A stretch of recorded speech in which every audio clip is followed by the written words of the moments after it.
ایران کی جانب سے آنے والا ایک نیا طاقتور مغربی موسمی سسٹم بلوچستان میں داخل ہو گیا ہے، جس کے باعث صوبے کے مختلف علاقوں میں شدید بارشوں اور برف باری کا سلسلہ شروع ہو گیا ہے۔ چمن اور گرد و نواح میں موسلادھار بارش سے نشیبی علاقے زیر آب آ گئے ہیں، جبکہ کوئٹہ، زیارت اور کلات میں برف باری نے سردی کی شدت میں اضافہ کر دیا ہے۔ محکمہ موسمیات نے خبردار کیا ہے کہ یہ سلسلہ منگل تک جاری رہے گا، جس سے ملک کے دیگر حصے بشمول پنجاب اور خیبر پختونخوا بھی متاثر ہوں گے۔ امریکہ کی متعدد ریاستیں اس وقت حالیہ برسوں کے شدید ترین اور ہڈیوں کو جما دینے والے برفانی طوفان کے لپیٹ میں ہیں، جس کے نتیجے میں اب تک 7 افراد ہلاک ہو چکے ہیں۔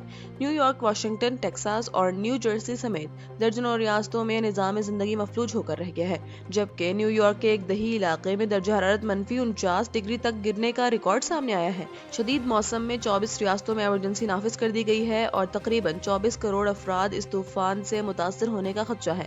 نیو یارک کے گورنر کیتھی ہوچل نے صورتحال کو انتہائی خطرناک قرار دیتے ہوئے شہریوں کو گھروں میں رہنے کی ہدایت کی ہے۔ ان کے مطابق ریاست کے مختلف حصوں میں 18 انچ تک مزید برف پڑنے کا امکان ہے، جو پہلے سے موجود بحران کو مزید سنگین بنا سکتا ہے۔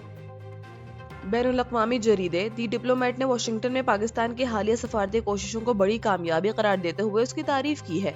رپورٹ کے مطابق پاکستان نے اپنی دانشمندانہ اور اسٹریٹجک حکمت عملی کے ذریعے امریکہ کے ساتھ تعلقات کو ایک نئی اور مثبت سمت فراہم کی ہے۔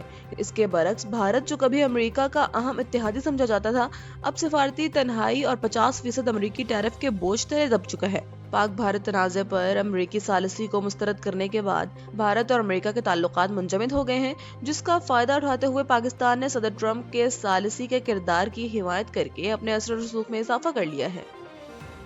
اور T20 ورلڈ کپ 2026 میں پاکستان کی شرکت کے حوالے سے حتمی مشاورت کا عمل تیز ہو گیا ہے۔ چیئرمین PCB محسن نقوی کی آج وزیر اعظم شہباز شریف سے اہم ملاقات متوقع ہے، جس میں قومی ٹیم کے مستقبل کا فیصلہ کیا جائے گا۔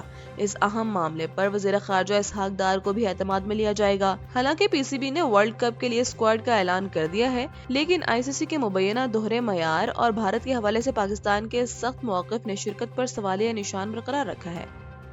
متحدہ عرب امارات کے ریاست راس الخیمہ سے غزہ کے محصورین کے لیے ایک بڑا امدادی بحری جہاز روانہ کر دیا گیا ہے، جس میں 4000 ٹن سے زائد ضروری سامان لدا ہوا ہے۔